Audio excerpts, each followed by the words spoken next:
విశాఖ జిల్లా పెందుర్తిలో విషాదం చోటు చేసుకుంది. కుటుంబ కలహాలతో ఓ తల్లి కొడుకు కూతురుతో హత్యాయత్నం చేసుకుంది. ఇద్దరి పిల్లల్ని తీసుకొని బావిలో దూకేసింది. తల్లి కొడుకు చనిపోగా కూతురు రాయిని పట్టుకొని ప్రాణాలను కాపాడుకుంది. భర్త పవన్ వ్యసనాలతో బానిసై కుటుంబాన్ని పట్టించుకోకపోవడంతో మృతురాలు దారుణానికి ఒడిగట్టిందని బంధువులు వాపోయారు. ఘటనపై పోలీసులు కేసు నమోదు చేసి దర్యాప్తు చేస్తున్నారు. ఎన్టీఆర్ జిల్లా మేడూరు గ్రామంలో ఉన్న శ్రీ వీరాంజనేయ స్వామిని ఎమ్మెల్యే కొలుకుపూడి శ్రీనివాసరావు దర్శించుకున్నారు. స్వామివారికి ప్రత్యేక పూజలు నిర్వహించారు. ఈ సందర్భంగా ఆలయ అభివృద్ధికి తన వంతుగా 5 లక్షల రూపాయలను విరాళంగా ప్రకటించినట్లు ఆయన తెలిపారు. ప్రతి నెలలో ఒక మంగళవారం తప్పకుండా మేడూరు గుడికి వచ్చి ఆ దేవదేవుడిని దర్శించుకుంటా అన్నారు. మేడ్చల్ జిల్లా కుషాయిగూడలో ఏర్పాటు చేసిన నకిలీ సెంట్ ఆన్ స్కూల్ గుర్తింపు రద్దు చేయాలని వివిధ సంఘాలు మహాధర్నా నిర్వహించారు. ఎమ్మెల్యే బండారి లక్ష్మారెడ్డి ఆధ్వర్యంలో ఈ కార్యక్రమం చేపట్టినట్లు వారు తెలిపారు. స్కూల్ గుర్తించిన రద్దు చేయాలని డిమాండ్ చేశారు. డీఈఓ ఎంఈఓలను సస్పెండ్ చేయాలని నినాదాలు చేశారు. విచారణ జరిపి తగిన చర్యలు తీసుకుంటారని ఎంఈఓ తెలిపారు.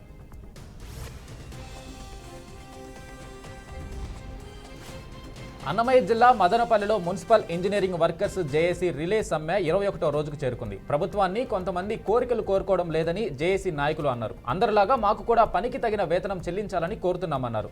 30 సంవత్సరాల నుండి పనిచేస్తున్నా ఉద్యోగం పర్మినెంట్ కావడం లేదని వాపోయారు. చాలని జీతాలతో కుటుంబాలను పోషించలేక అష్టకష్టాలు పడుతున్నామని ఆవేదన వ్యక్తం చేస్తున్నారు. కోరిన కోరికలు తీర్చే వేములవాడ బొద్దిపోచమ్మ అమ్మవారి ఆలయం భక్తులతో కోలాహలంతో నెలకొంది. బోనాలు సమర్పించే భక్తులతో జాతరను తలపించింది. శ్రీ రాజరాజేశ్వరి స్వామివారిని దర్శించుకుని మొక్కు చెల్లించుకుంటున్నారు. రద్దీ ఎక్కువగా ఉండటంతో బోనం మొక్కు చెల్లించుకునేందుకు భక్తులు గంటల కొద్దీ క్యూలైన్లలో నిరీక్షించాల్సి వస్తోంది. ఈ సందర్భంగా భక్తులకు ఇబ్బందులు కలగకుండా ఆలయ అధికారులు తగిన ఏర్పాట్లు చేస్తున్నట్లు చెప్తున్నారు.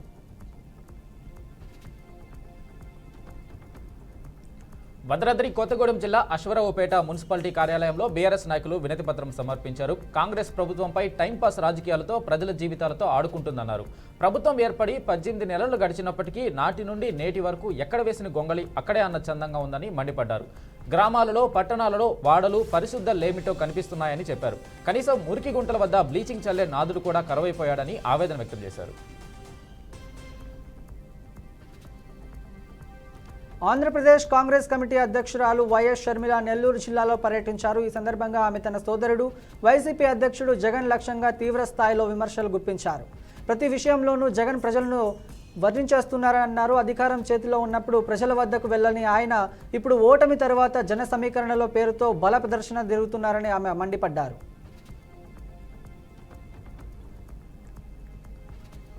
ప్రముఖ సినీ నటుడు మోహన్ బాబుకు సంబంధించిన కేసు విచారణను తెలంగాణ హైకోర్టు వాయిదా వేసింది. హైదరాబాద్లోని పహాడి షరీఫ్ పోలీస్ స్టేషన్లో తనపై నమోదైన కేసును కొట్టివేయాలని కోరుతూ మోహన్ బాబు ఉన్నత న్యాయస్థానంలో పిటిషన్ దాఖలు చేశారు. ఈ పిటిషన్పై విచారణ జరగాల్సి ఉండగా న్యాయస్థానం తదుపరి విచారణను జూలై 3కి వాయిదా వేసింది. సోషల్ మీడియాలో ఎప్పుడూ చురుగ్గా ఉంటూ తన అభిప్రాయాలను పంచుకునే బాలీవుడ్ మెగాస్టార్ అమితాబ్ బచ్చన్ తాజాగా తనపై వస్తున్న కొన్ని విమర్శలను స్పందించారు. ఈ విమర్శలకు బిగ్ బీ తనదైన శైలిలో సమాధానం ఇచ్చారు. ఎందుకు మీ కొడుకుని మెచ్చుకొని భార్యని కోడల్ని పొగడరని ఓ అభిమాని అమితాబ్ బచ్చన్ను అడగ్గా నిజమే, తాను అభిషేక్ను ఎప్పుడూ ప్రశంసిస్తూనే ఉంటానని అన్నారు.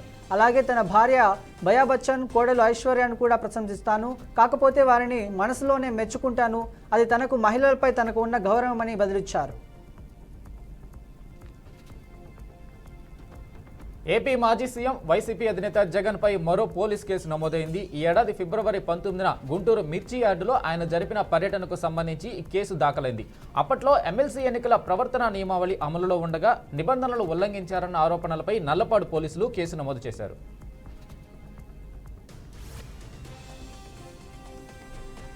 తాను బీజేపీలో చేరుతానన్న వార్తలకు కాంగ్రెస్ సీనియర్ నాయకుడు ఎంపీ శశిధర్ కుమార్ చెక్ పెట్టారు.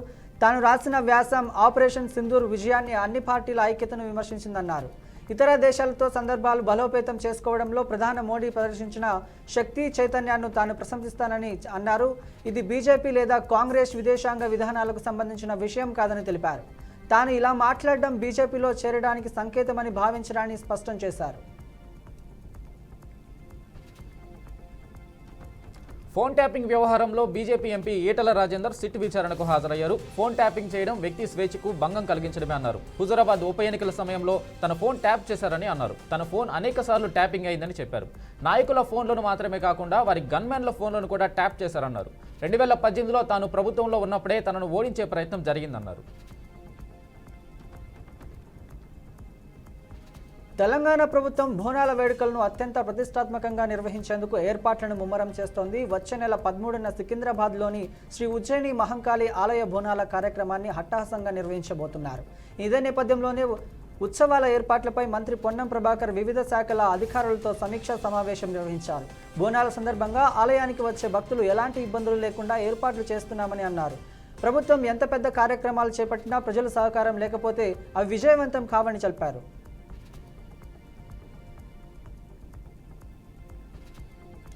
ఖమ్మం జిల్లా సత్తుపల్లి పట్టణంలో ఏఐఎస్ఎఫ్ విద్యార్థి సంఘం నాయకులు ఆందోళనలు చేపట్టారు. నారాయణ విద్యా సంస్థలలో అనుమతి లేకుండా పాఠ్య పుస్తకాలు, నైట్ డ్రెస్సులు, యూనిఫామ్స్ విక్రయిస్తున్నారని మండిపడ్డారు. ఇదే విషయంపై స్థానిక మండల విద్యాధికారికి ఫిర్యాదు చేశారు. ఉన్నతాధికారులు వెంటనే చర్యలు తీసుకోవాలని వారు డిమాండ్ చేశారు. ఏపీ కేబినెట్ భేటీ ముగిసింది. 42వ అజెండా అంశాలకు మంత్రివర్గం ఆమోదం తెలిపింది. మున్సిపల్ శాఖకు సంబంధించిన ప్రతిపాదనలకు ఏపీ కేబినెట్ ఆమోదం తెలిపినట్లు అధికారులు తెలిపారు. అలాగే ఎస్ఐపిబి ప్రతిపాదనలు, సిఆర్డీఏ ఆర్ఆర్సీ ప్రతిపాదనలు కేబినెట్ ఆమోదించింది. స్వర్ణాంధ్ర P4 పై త్వరలోనే కమిటీలు ఏర్పాటు చేస్తున్నట్లు మంత్రివర్గం పేర్కొంది. శ్రీకాళహస్తిలోని బీసీ బాలుర హాస్టల్లో ఫుడ్ పాయిజన్ అయింది. 16 మంది విద్యార్థులు అస్వస్థతకు గురై ఆసుపత్రిలో చికిత్స పొందుతున్నారు. విద్యార్థులు వాంతులు, విరేచనలతో బాధపడుతున్నారు. విద్యార్థులను శ్రీకాళహస్తి ఆసుపత్రికి తరలించి చికిత్స అందిస్తున్నారు. విద్యార్థులను ఆర్డీఓ భానుప్రకాష్ పరామర్శించారు.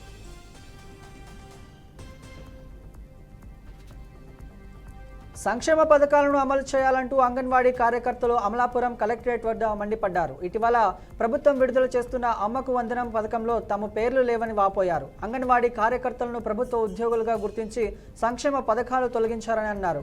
కనీస వేతనాలు కూడా రాని తమను ప్రభుత్వ ఉద్యోగులుగా గుర్తించడం ఏమిటని ప్రశ్నించారు.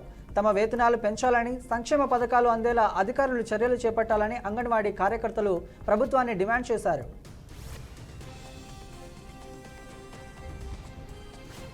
సచివాలయంలో ప్రారంభమైన ఏపీ రాష్ట్ర మంత్రివర్గ సమావేశం ముగిసింది. 42 అజెండా అంశాలకు రాష్ట్ర మంత్రివర్గం ఆమోదం తెలిపింది. పోలవరం బనకచర్ల అనుసంధాన ప్రాజెక్టుపై అనుమానాలు నివృత్తి చేయాలని సీఎం చంద్రబాబు నాయుడు సూచించారు. తెలంగాణకు ఉన్న అన్ని అనుమానాలను నివృత్తి చేయాలన్నారు. పోలవరం బనకచర్ల అనుసంధాన ప్రాజెక్టు ద్వారా వరద జలాలే వాడుకుంటున్నామన్నారు. ఈ ప్రాజెక్టు వల్ల తెలంగాణకు ఎలాంటి నష్టం లేదన్నారు. తెలంగాణ ప్రభుత్వం నిర్వహిస్తున్న రైతు భరోసా విజయోత్సవానికి సభలపై మాజీ మంత్రి హరీష్ రావు తీవ్ర స్థాయిలో విమర్శలు గుప్పించారు. రైతులను కష్టాలు పాలు చేసి సంబరాలు చేసుకునే నైతికత రేవంత్ ప్రభుత్వానికి లేదని కామెంట్ చేశారు. ప్రభుత్వం ఏం చేసిందని సంబరాలు చేసుకుంటుందని మండిపడ్డారు. బీఆర్ఎస్ ప్రభుత్వ హయాంలో 11 సార్లు రైతు బంధు కింద 80,000 కోట్లు ఇచ్చామని, ఏనాడు తాము ఉత్సవాలు జరపలేదన్నారు. బనకచర్ల చర్చకు రేవంత్ రెడ్డి వచ్చినా లేక ఉత్తమ్ కుమార్ రెడ్డి వచ్చినా తాను సిద్ధమని హరీష్ రావు సంచలన సవాల్ విసిరారు. భారత క్రికెట్లో తీవ్ర విషాదం చోటు చేసుకుంది. మాజీ ఆటగాడు దిలీప్ దోషి లండన్లో హార్ట్ అటాక్తో కన్నుమూశారు. ఆయన మృతి పట్ల బీసీసీఐ సంతాపం వ్యక్తం చేసింది. ఫస్ట్ క్లాస్ క్రికెట్లో సౌరాష్ట్ర, బెంగాల్కు ప్రాతినిధ్యం వహించిన ఈ left arm leg spinner Dilip Doshi 238 first class మ్యాచ్లలో 898 వికెట్లను నేలకూల్చాడు. 1979, 1983 మధ్య ఇండియా తరపున 33 టెస్టులు, 15 వన్డేలు ఆడిన దిలీప్ టెస్టులలో 114 వికెట్లు, వన్డేల్లో 22 వికెట్లను తీశారు.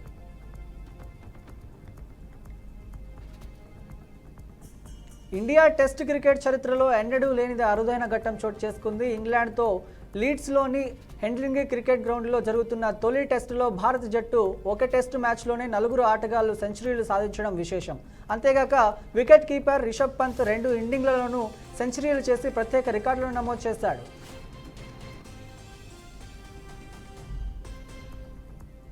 హైడ్రో గంజాయి, MDMA డ్రగ్ విక్రయదారుల ముఠాను పోలీసులు పట్టుకున్నారు. కేసులో ముద్దాయిలైన బొనిగే జాన్ సామ్యూల్ విశాఖపట్నంలో నివసిస్తున్నాడని వారు తెలిపారు. నిందితుడి వద్ద నుండి దాదాపుగా 41.5 గ్రాముల బరువైన హైడ్రో గంజాయి, MDMA ప్యాకెట్లు, చరవాణి స్వాధీనం చేసుకున్నట్లు వెల్లడించారు. గంజాయి విక్రయించినా, సేవించినా చట్ట ప్రకారం కఠిన చర్యలు తీసుకోవడం జరుగుతుందని CIY శ్రీనివాసరావు హెచ్చరించారు.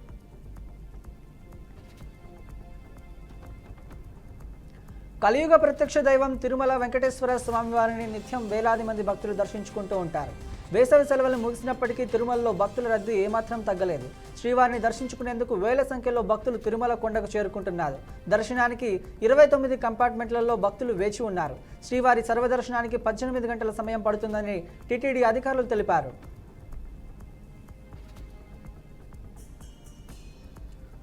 అనంతపురం కళ్యాణదుర్గం పట్టణంలో దొంగలు రెచ్చిపోతున్నారు. పట్టపగలే సుధీర్ అనే వ్యక్తి ఇంట్లో 20 తులాల బంగారం 40,000 నగదును ఎత్తుకెళ్లారు. పని మీద బయటకు వెళ్లి వచ్చేసరికి ఇల్లు గుల్లా అయిందని బాధితులు పోలీసులకు తెలిపాడు. ఫిర్యాదు మేరకు కేసు నమోదు చేసుకుని దర్యాప్తు చేస్తున్నట్లు పట్టణ పోలీసులు తెలిపారు.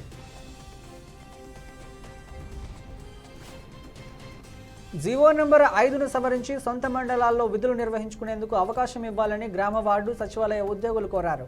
కడప జిల్లా వేంపల్లి తహసీల్దార్కు వినతి పత్రం అందజేశారు.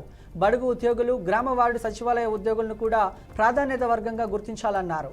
అలాగే సంక్షేమాన్ని కూడా దృష్టిలో పెట్టుకోవాలని వారు కోరారు.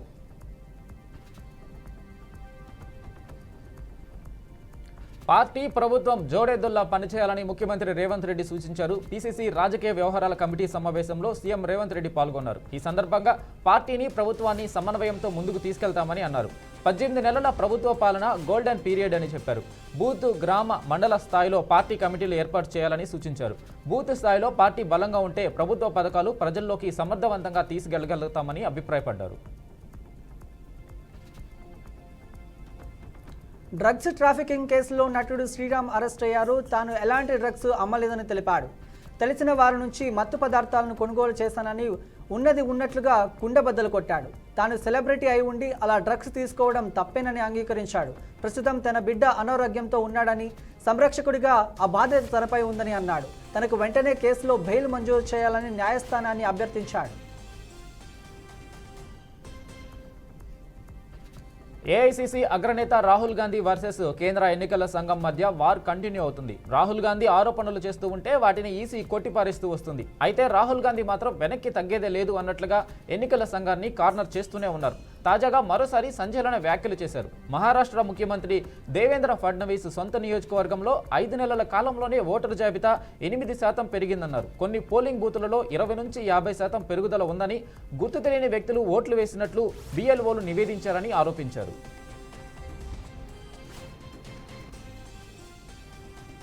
భారతీయ రైల్వే ప్రయాణికులపై ఛార్జీల భారం మోపడానికి సిద్ధమైంది. కొన్నేళ్లుగా స్థిరంగా ఉన్న ప్రయాణ ఛార్జీలను స్వల్పంగా పెంచుతున్నట్లు ప్రకటించింది. ఈ పెరిగిన ఛార్జీలు జూలై 1 నుంచి అమల్లోకి రానున్నాయి. దీంతో పాటు తాత్కాల్ టికెట్ బుకింగ్ విధానాల్లో కూడా భారతీయ రైల్వే కీలక మార్పులు చేసింది. ఇక తాత్కాల్ టికెట్లపై బుకింగ్ ఆధార్ ప్రామాణికమని తప్పనిసరి కానుంది.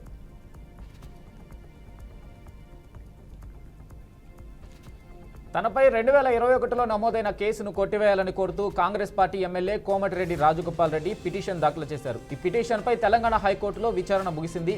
చౌటుప్పల్ పోలీస్ స్టేషన్ పరిధిలో ఈ కేసు నమోదైంది. ఇరుపక్షాల వాదనలు విన్న అనంతరం ధర్మాసనం తన తీర్పును రిజర్వ్ చేసింది.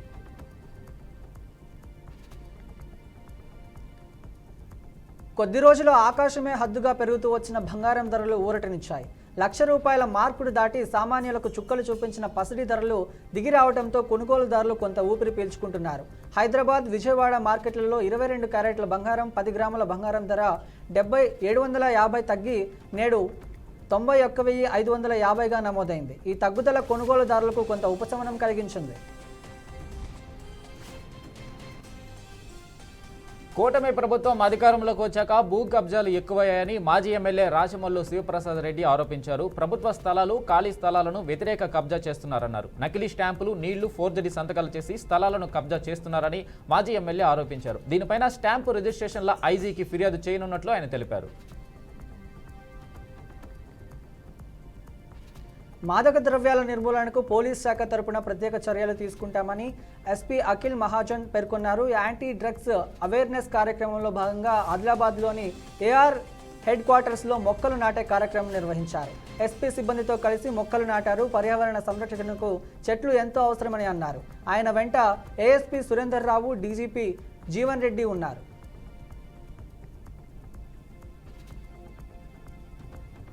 నెల్లూరు జిల్లా ప్రజా పరిషత్ కార్యాలయంలో ఎంపీడీఓ నారాయణ రెడ్డి గ్రామ వార్డు సచివాలయ సిబ్బందితో సమావేశం నిర్వహించారు. విధుల నిర్వహణపై పలు సూచనలు చేశారు. సచివాలయ సిబ్బంది సమయపాలన పాటించాలన్నారు. తల్లికి వందనం పథకంలో పలువురు లబ్ధిదారులకు ఏ కారణం వలన నగదు జమ కాలేదో క్షుణ్ణంగా పరిశీలించాలని సిబ్బందికి సూచించారు. వెంటనే సమస్యను తెలుసుకొని పరిష్కరించాలని చెప్పారు.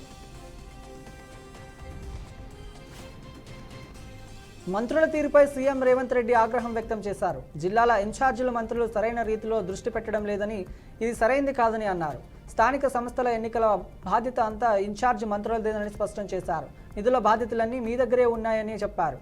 నామినేటెడ్ పోస్టులు భర్తీ చేయాలంటే ఎందుకు పట్టించుకోవడం లేదని, వెంటనే జిల్లాల్లో పదవులు భర్తీ చేయాలని ఆదేశించారు. కార్యకర్తలను నారాజు చేయొద్దని సూచించారు.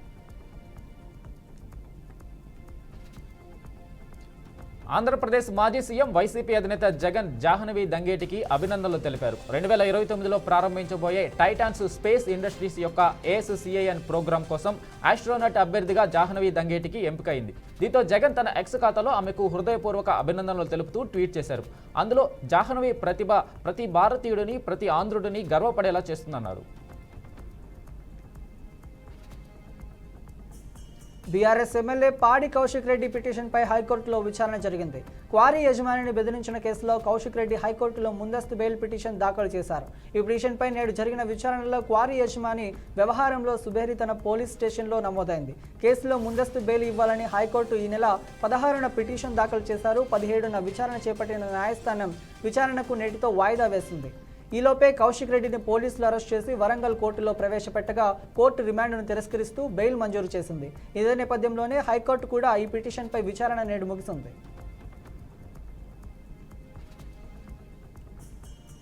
డీఎంకే ఎంపీ రాజా అమిత్ షాపై చేసిన వ్యాఖ్యలతో తమిళనాడులో రాజకీయాలు ఒక్కసారిగా వేడెక్కాయి. కేంద్ర హోంమంత్రి అమిత్ షాను రాజా ఓ మూర్ఖుడు అని వివాదాస్పద వ్యాఖ్యలు చేశారు.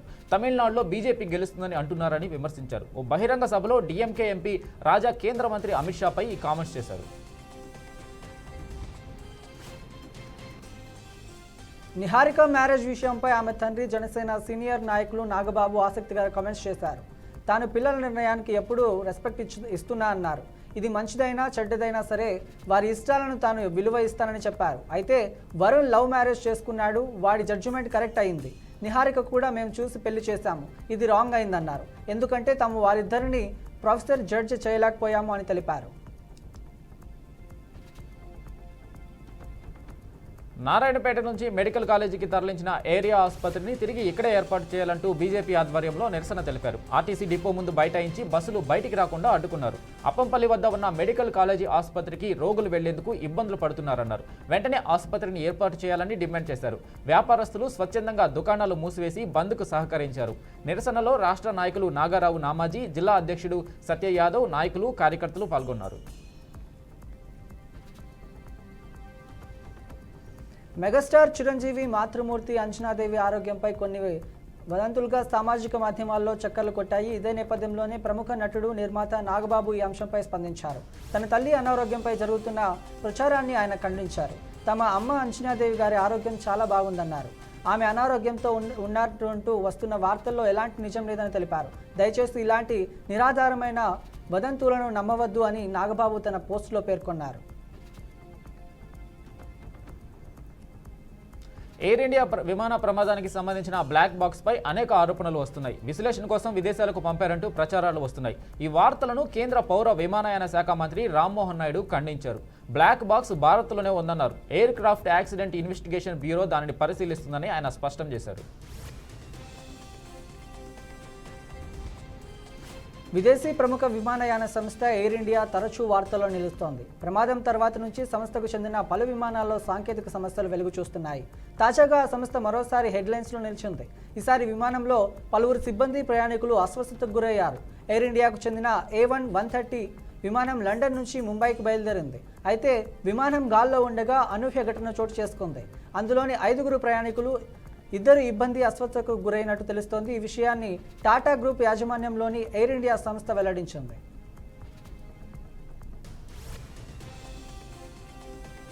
రాష్ట్రంలో 4 రోజుల పాటు వర్షాలు పడతాయని వాతావరణ శాఖ హెచ్చరించింది. ఆయా జిల్లాలకు ఎల్లో అలర్ట్ను జారీ చేసింది. పలు చోట్ల తేలికపాటి నుంచి మోస్తరు వర్షాలు పడతాయని, ఉరుములు, మెరుపులు, బలమైన ఈదురుగాలులతో వర్షాలు పడతాయని పేర్కొంది. ఆదిలాబాద్, ఆసిఫాబాద్, మంచిర్యాల, నిర్మల్, నిజామాబాద్ జిల్లాల్లో అక్కడక్కడ వర్షాలు కొనసాగుతాయని పేర్కొంది.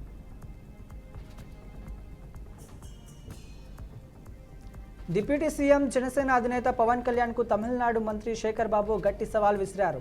2026 ఎన్నికల్లో చెన్నై నుంచి పోటీ చేసే దమ్ముందా అని ఆయన పవన్ను ప్రశ్నించారు. చెన్నైలోని ఏ నియోజకవర్గం నుంచైనా పోటీ చేయండి, తమిళనాడు ఎన్నికల్లో పవన్ కళ్యాణ్ గెలిచి చూపించాలన్నారు.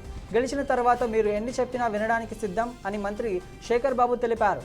ఈ వ్యాఖ్యల్లో ప్రస్తుతం రాజకీయ వర్గాల్లో చర్చనీయాంశంగా మారాయి.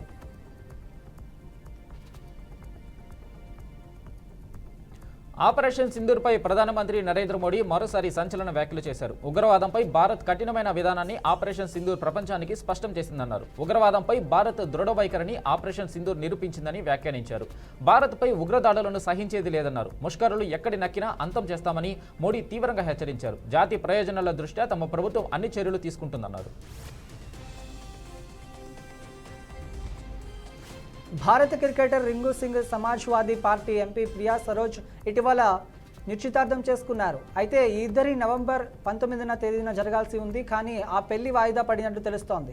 నవంబర్లో క్రికెట్ షెడ్యూల్ బిజీగా ఉండడం కారణంగా రింకు తన పెళ్లిని వాయిదా వేసుకున్నట్టు సమాచారం. ఇరువురికి చెందిన కుటుంబాలు ఆ వాయిదాకు అంగీకారం తెలుస్తోంది. వచ్చే ఏడాది ఫిబ్రవరిలో రింకు సరోజ్కి పెళ్లి జరిగే అవకాశాలు ఉన్నాయి. తుది తేదీని త్వరలోనే ప్రకటిస్తామన్నారు.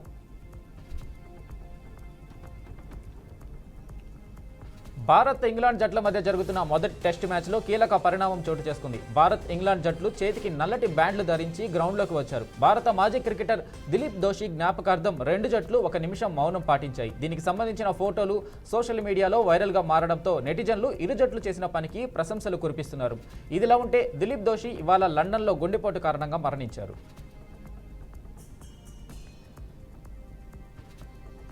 తమ అణు కేంద్రాలపై అమెరికా జరిపిన దాడులను ఇరాన్ ప్రతీకార దాడులకు దిగింది. ఖతార్లోని అమెరికా అతిపెద్ద వైమానిక స్థావరంపై అల్లు ఉదైతిపై ఇరాన్ క్షిపణులతో విరుచుకుపడింది. ఈ సందర్భంగా ఇరాన్కు అమెరికా ప్రెసిడెంట్ డొనాల్డ్ ట్రంప్ ధన్యవాదాలు తెలిపాడు. అల్లు ఉదైత్పై దాడులు సంబంధించిన ఇరాన్ ముందస్తు సమాచారం ఇచ్చిందని తెలిపారు. ఈ సమాచారం వల్లే ఖతార్లోని ప్రాణ నష్టాన్ని నివారించగలమని తెలిపారు. ఇదే సమయంలోనే అన్ని దాడులకు ఇరాన్ ప్రతిస్పందించిన చాలా పేలవంగా ఉందని ఎద్దేవా చేశారు.